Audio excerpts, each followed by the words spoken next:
फुले सावित्री नसती तर मुलगी शिकली. फुल्यांच्या प्रेरणेनं स्त्री शिक्षणाची सुरुवात या ठिकाणी पुण्यातील भिडेवाड्यामध्ये करण्यात आली आणि सुरुवातीला केवळ 4-5 मुली आणि हळूहळू स्त्री शिक्षणाचा ओढा वाढत गेला आणि आज त्यांच्या प्रेरणेनं संपूर्ण देशामध्येच नाही तर संपूर्ण जगामध्ये स्त्रीनं आपल्या कार्यकर्तृत्वाचा ठसा उमटवलेला आहे. आणि म्हणून या स्त्री शक्तीला खऱ्या अर्थानं आपण वंदन केलं पाहिजे.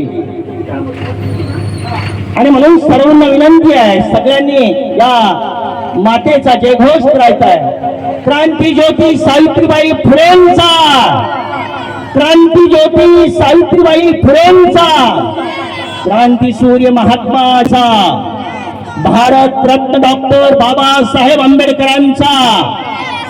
कारण भारतरत्न डॉक्टर बाबासाहेब आंबेडकरांनी तुम्ही सावित्रीबाई फुलेंचा आवाज खरा घरात गेला पाहिजे. क्रांती ज्योती सावित्रीबाई फुलेंचा, क्रांती ज्योती सावित्रीबाई फुलेंचा, क्रांती ज्योती सावित्रीबाई फुलेंचा. शाबास. स्त्रियांच्या अंधाऱ्या जीवनात पेटविल्या ज्ञानाच्या ज्योती, स्त्रियांच्या अंधाऱ्या जीवनात पेटविल्या ज्ञानाच्या ज्योती. म्हणून आज संपूर्ण जगात अमर आहे सावित्री. देशवासियांनो, आज आम्हाला खूप आनंद होत आहे.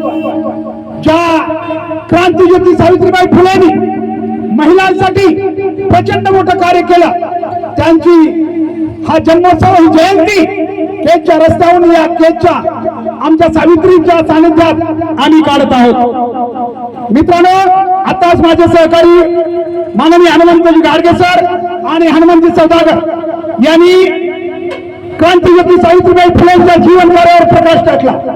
आम्हाला यापुढे केज शहरात अशा जयंत्या साजऱ्या करायच्या आहेत. म्हणून हा आवाज तुमच्यापर्यंत आला पाहिजे. आम्हाला या ठिकाणी आमच्या जावेद भाई, मास्टर जावेद भाईचे मी खूप आभार व्यक्त करतो. एरवीच्या आणि आजच्या या कार्यक्रमात खूप मोठा फरक आहे. त्यांनी आम्हाला अगदी म्हणल्याबरोबर सावित्रीच्या या खास कार्यक्रमासाठी त्यांचा हा सरगम खास बँजो आमच्यासाठी उपलब्ध केलेला आहे. आणि खूप आभारी आहे जावेद भाई आपल्यासारख्या लोकांचे. तुमच्या मुळेच खरं तर महापुरुषासाठी आपल्यासारखी सगळी माणसंच त्या ठिकाणी उभी होती. आजही आम्ही तेच करत आहोत. या ठिकाणी पहिल्या महिला शिक्षिका व मुख्याध्यापिका सावित्रीबाई फुले यांचा जन्म 3 जानेवारी रोजी झाला सातारा जिल्ह्यातील नायगाव इथं. वयाच्या अवघ्या 9व्या वर्षी त्यांचा विवाह महात्मा ज्योतिराव फुले यांच्याशी झाला. लग्नानंतर ज्योतिराव फुले यांनी त्यांना लिहायला वाचायला शिकवलेच. शिक्षणाचा पाया या दाम्पत्याने रचला आणि 1 जानेवारी 1848 रोजी पुण्याच्या बुधवार पेठेत पहिली महिलांसाठी